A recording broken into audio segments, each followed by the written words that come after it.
Freedom ಪಾರ್ಕಲ್ಲಿ neat ಪ್ರಶ್ನೆ ಪತ್ರಿಕೆ ಸೋರಿಕೆ ಆಗಿತ್ತು. ಅದರ ಬಗ್ಗೆ ನಮ್ಮ ಸ್ಟೇಟ್ ಯೂತ್ ಕಾಂಗ್ರೆಸ್ ಮಂಜುನಾಥ್ ಗೌಡರ ಆದೇಶದ ಮೇಲೆಗೆ ಇವತ್ತು ನಾವು ಫ್ರೀಡಂ ಪಾರ್ಕಲ್ಲಿ ಸ್ಟ್ರೈಕನ್ನು ಹಮ್ಮಿಕೊಂಡಿದ್ದೇವೆ.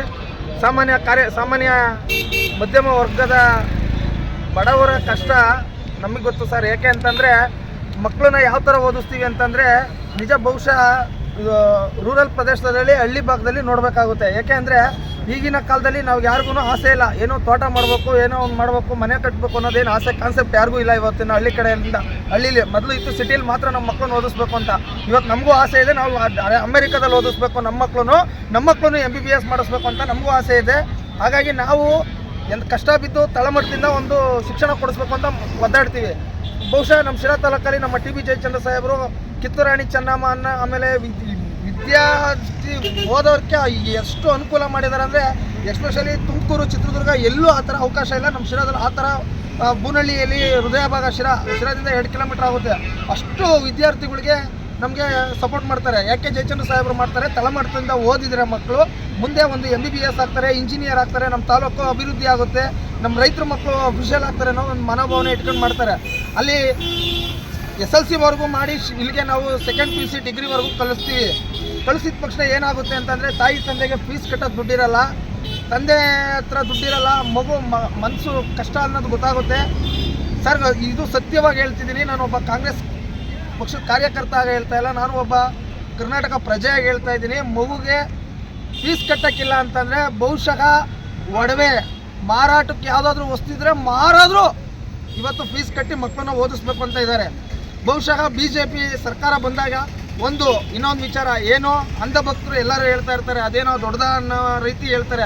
ಬಹುಶಃ ಅಂಧಭಕ್ತರಿಗಾಗಿರ್ಬೋದು, BJPಯ ಅಭಿಮಾನಿ ಕಾರ್ಯಕರ್ತರಿಗಾಗಿರ್ಬೋದು, ಮೋದಿ ಅಭಿಮಾನಿ ಬಳಗದವರಿಗೆ ಆ ಥರ ಅನ್ನಿಸ್ತಾ ಇಲ್ಲ. ಸರ್, ನಮ್ಮಂಥ ಬಡವರು ಹಳ್ಳಿ ಜನ ನಮ್ಮ ಮಕ್ಕಳನ್ನ ಓದಿಸ್ತಾರೆ, ನಮಗೆ ಕಷ್ಟ ಏನು ಅನ್ನೋದು ಗೊತ್ತು ಸರ್. ಇವತ್ತು 4 ಜನ ಮಕ್ಕಳು ಸತ್ತೋಗಿದ್ದಾರೆ. ಅದಕ್ಕೆ ಯಾರು ಹೊಣೆ? ಯಾರು ಸರ್ ಹೊಣೆ? BJP ನಮ್ಮ ರಾಜ್ಯದಲ್ಲಿ ಏನಾದರೂ ಚಿಕ್ಕ ಪುಟ್ಟ ಸಮಸ್ಯೆಗಳಾದರೆ ಏನು MP ಸಾಹೇಬರುಗಳು ಎದ್ದು ಹಾರಾಡಿ ಚೀರಾಡಿ ಕೂಗಾಡ್ತಾರೆ. ಮತ್ತು ನಮ್ಮ ಕರ್ನಾಟಕದಲ್ಲಿ ನೀಟ್ ವಿಚಾರವಾಗಿ ಒಬ್ಬ BJPನೂ ಸ್ಟೇಟ್ಮೆಂಟ್ ಕೊಡಲ್ಲ.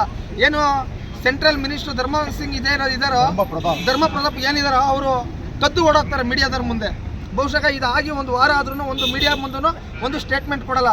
ಹಾಗಾಗಿ ನಮ್ಮ ಕರ್ನಾಟಕದಲ್ಲಿ ಹೆಚ್ಚಿನಾಗಿ ಯುವಕರು ಏನು ನಮಗೆ ಜಾತಿಯಲ್ಲಿ ತಂದಿಕ್ಕೋದನ್ನು ಯಾವುದೇ ಕಾರಣಕ್ಕೂ ನಿಮ್ಮ ಕೈ ಮುಗಿದು ನಿಮ್ಮ ಬ್ರದರ್ ಆಗಿ, ನಿಮ್ಮ ತಮ್ಮ ಆಗಿ, ನಿಮ್ಮ ಅಣ್ಣ ಆಗಿ ರಿಕ್ವೆಸ್ಟ್ ಮಾಡ್ಕೊತಾ ಇದ್ದೀನಿ. ಏನು ನಮ್ಮ ಕರ್ನಾಟಕ ಸ್ಟೂಡೆಂಟ್ಸ್ ಇದ್ದೀರೋ ಇದನ್ನು ನೀವು ಭಾಳ ಒಂದು ವಿಚಾರವಾಗಿ ಭಾಳ ಸೀರಿಯಸ್ ಆಗಿ ಇದನ್ನು ಸ್ಟೂಡೆಂಟ್ಗಳು ತಗೋಬೇಕಾಗುತ್ತೆ. ಯಾಕೆ ಅಂದರೆ ಇವತ್ತು ನಾವೆಲ್ಲ ಇಷ್ಟು ಜನ ನಮ್ಮ ಸ್ನೇಹಿತರೆಲ್ಲ ಏನಕ್ಕೋ ಹಿಡಿದು ಓಡಾಡ್ತಾ ಇದ್ದೀವಿ ಅಂದರೆ, ಮುಂದೆ ಒಂದು ದಿವಸ ನನ್ನ ಮಗಳೂ 2nd PUC ಎಕ್ಸಾಮ್ ಬರಿಬೋದು, ಡಿಗ್ರಿ ಎಕ್ಸಾಮ್ ಬರಿಬೋದು, ನನ್ನ ಮಗಳೂ MBBS ಆಗ್ಬೋದು, ಇವಳ ಮಗಳೂ MBBS ಆಗ್ಬೋದು. ಮುಂದೆ ಒಂದು ದಿವಸ ಯಾವುದೇ ಸರ್ಕಾರ ಬಂದ್ರೂ ಭಯ ಇರಬೇಕು ಅನ್ನೋದನ್ನು ತೋರ್ಸೋಕ್ಕೋಸ್ಕರ ಇವತ್ತೆಲ್ಲ ನಾವೆಲ್ಲ ಕೂಡಿ ಯೂತ್ ಕಾಂಗ್ರೆಸ್ಸರು ನಮ್ಮ ಮಂಜುನಾಥ್ ಅಧ್ಯಕ್ಷರು ಸೂಚನೆ ಮೇರೆಗೆ ಸ್ಟ್ರೈಕ್ ಮಾಡಿದ್ದೀವಿ. ಏನು ಇವಾಗ ನಮ್ಮ ಯುವ ಮುಖಂಡರಾಗಿರೋ ಸಂಜಯ್ ಜಯಚಂದ್ರಣ್ಣನವರ ನೇತೃತ್ವದಲ್ಲಿ ನಾವೆಲ್ಲ ಬಂದಿದ್ದೀವಿ. ಏನು ಅವರ ಮಾರ್ಗದರ್ಶನದಲ್ಲಿ ಮುಂದೆನೂ ನಡೀತೀವಿ.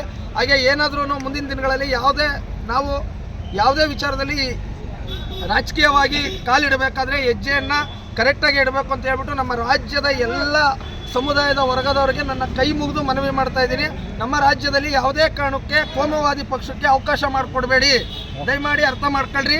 ನಮ್ಮ ಸಾಮಾನ್ಯ ಜನರಿಗೆ ನಾನು ಇವಾಗ humble request, Jayachandra TB Jayachandra Manjunath Gowda Sanjay Jayachandra DK Shivakumar Siddaramaiah ಯುವಕರ ಕಣ್ಮಣಿ ಸಂಜಯ್ ಜಯಚಂದ್ರ ಬಡವರ ಬಂಧು TB ಜಯಚಂದ್ರ ಕಾಂಗ್ರೆಸ್ ಪಾರ್ಟಿ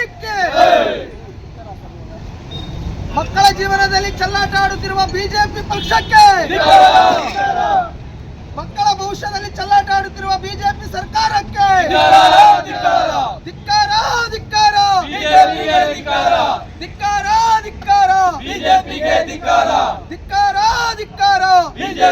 ಧಿಕ್ಕಾರ, ಮಕ್ಕಳ ಜೀವನದಲ್ಲಿ ಚೆಲ್ಲಾಟ ಆಡುತ್ತಿರುವ ಕೇಂದ್ರ ಸರ್ಕಾರಕ್ಕೆ